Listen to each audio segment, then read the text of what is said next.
என்னோட வீடியோவில் கொஞ்ச நாளாகவே நான் வாய்ஸ் ஓவர் கொடுக்காம சாங்ஸ் போட்டுட்டு இருந்தேன். ஸோ இந்த வீடியோவில் ஒரு சின்ன ஸ்டோரியோட ஸ்டார்ட் பண்ணுறேன். ஒரு பொண்ணுக்கு ஒரு 8லேருந்து 9 வயசு இருக்கும். பெருசாக வெளி உலகமே தெரியாது. ஸோ ஒரு வயசு வரும்போது தான் எல்லாம் தெரிஞ்சுக்கிற பக்குவம் வர டைமில் அந்த பொண்ணோட அம்மா இறந்துடுறாங்க. ஸோ அவங்க அம்மா இறந்ததுக்கப்புறம் அந்த பொண்ணுக்கு தம்பி தங்கச்சி எல்லாமே ஒரு அம்மாவாக இருந்து இந்த பொண்ணு தான் பார்த்துக்கணும். ஸோ அந்த பொறுப்பை அந்த பொண்ணு ரொம்ப கரெக்டாக பண்ணுச்சு. ரொம்ப சின்ன வயசில் அந்த பொண்ணுக்கு கல்யாணம் பண்ணி வச்சுட்டாங்க. கல்யாணம் பண்ணி வச்சுமே அந்த பொண்ணுக்கு அந்த கல்யாண லைஃப்ல பெருசா ஒரு பேம்பரிங் இல்லை. ஒரு கூட்டு குடும்பத்துல தான் அந்த பொண்ணை கல்யாணம் பண்ணி கொடுத்தாங்க. அந்த பொண்ணு கல்யாணம் பண்ண பையன் வீட்டில் அந்த பையனுக்கு அப்பா கிடையாது. ஸோ அவங்க அப்பா கிட்ட இருக்கிற பொறுப்புகள்லாம் அந்த பையனுக்கும் அந்த பையனோட தம்பிக்குமே போணுச்சு. ஸோ அவங்க 2 பேரும் தான் அந்த ஃபேமிலியை ரன் பண்ற மாதிரி இருந்தது.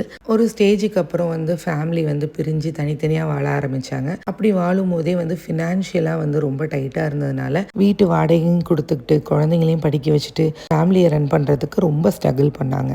ஒரு ஸ்டேஜுக்கு மேலே ரிலேட்டிவ்ஸ் கொஞ்சம் ஹெல்ப் பண்ணாங்க. சொந்த வீட்டை விட்டு வெளியில் வந்தாலுமே நிறைய வாடகை வீடு மாறி கொஞ்சம் கொஞ்சமாக பணத்தை சேகரித்து அதை வச்சு ஓரளவு முன்னேறி அவங்களோட கிட்ஸ் எல்லாரையும் ரொம்ப நல்லா படிக்க வச்சாங்க.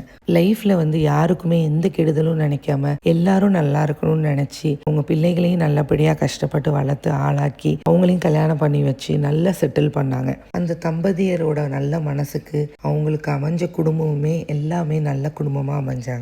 அந்த பொண்ணை பொறுத்தவரையும் லைஃப்ல யாருக்குமே கெடுதல் நினைக்க கூடாது, எல்லாருமே நல்லா இருக்கணும்னு நினைச்சு எல்லாருக்குமே நல்லது பண்ணி அந்த பொண்ணு கெட்ட பேர் தான் எடுத்துக்கும். அந்த பையனும் அப்படிதான் ஓடி ஓடி எல்லாருக்கும் ஹெல்ப் பண்ணுவாரு, எல்லாரும் நல்லா இருக்கணும்னு நினைப்பாரு. ஆனா அவரை பத்தி யாருமே யோசிக்க மாட்டாங்க. பட் அவங்க 2 பேரோட மோட்டிவ் என்ன அப்படின்னா, நம்ம இருக்கிறத வச்சு நம்ம சந்தோஷமா வாழ்ந்து நம்ம பிள்ளைங்களையும் நல்லபடியா கட்டி கொடுத்து அவங்க சந்தோஷமா இருக்கிறத பார்த்து அதை நினைச்சு சந்தோஷப்படுறது தான் வாழ்க்கையிலே ஒரு திருப்தியான வாழ்க்கையை கொடுக்கும். எல்லாரோட லைஃப்லயுமே துரோகம் அவமானம் அது எல்லாமே இருந்திருக்கும். அதே மாதிரி தான் அந்த பொண்ணோட லைஃப்ல அந்த பையனோட லைஃப்லயும் நிறைய துரோகங்கள் நிறைய அவமானங்கள் பார்த்துருக்காங்க. ஆல்மோஸ்ட் அந்த பொண்ணு 50+ ஆனதுக்கு அப்புறம் தான் அதோட லைஃபே அந்த பொண்ணு வாழ ஆரம்பிச்சிருக்கு. அந்த பொண்ணு வேற யாரும் இல்லைங்க, எங்கள் அம்மா தான். அந்த பையன் வேற யாரும் இல்லை, எங்கள் அப்பா தான்.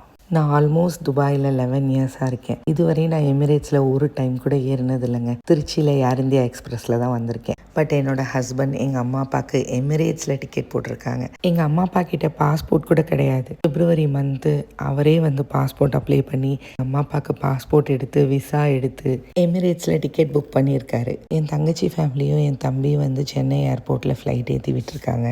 எங்கள் அம்மா அப்பா ஃபஸ்ட் டைம் இன்டர்நேஷ்னல் ட்ரிப் வராங்க. நாளைக்கு இறங்கினோன்னு வீடியோ போடுறேன்.